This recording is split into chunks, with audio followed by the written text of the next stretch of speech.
संगवारी आज के सफर में मोर संग ऐसा का होइस जेला देख के आप मन घलो चौंक जाहु। बने रहो आखिर तक। जय जोहार संगवारी आज मैं फिर तैयार होकर अपन बाइक ले स्टार्ट करके अपन सफर बर निकल जात हूँ। रद्दा के सफर हमार गांव के पुल ले शुरू होवत राजवालिन जंगल नेशनल हाईवे 130 टोल प्लाजा पार करत चैतमा होटल तक पहुँचत। होटल पहुँचते ही मोला मोर भाचा जी मिल जाते।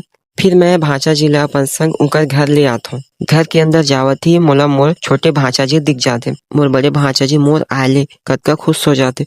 ये देख के मोर मन घलो खुश हो जाते।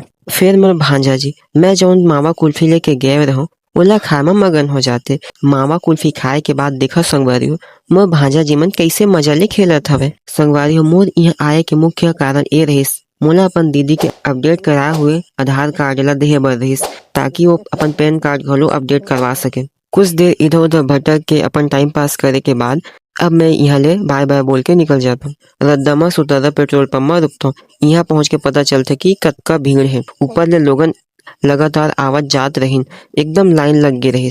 बहुत देर इंतजार करे के बाद आखिर में मोर बाइक में घलो पेट्रोल भर जाते। अब यहाँ ले मैं सीधा अपन घर पर निकल जाता हूँ। आज के ब्लॉग में बस यही तक संगवारी हो। बने रहो अपन सेतु ब्लॉगर के संग। जय जोहार जय छत्तीसगढ़।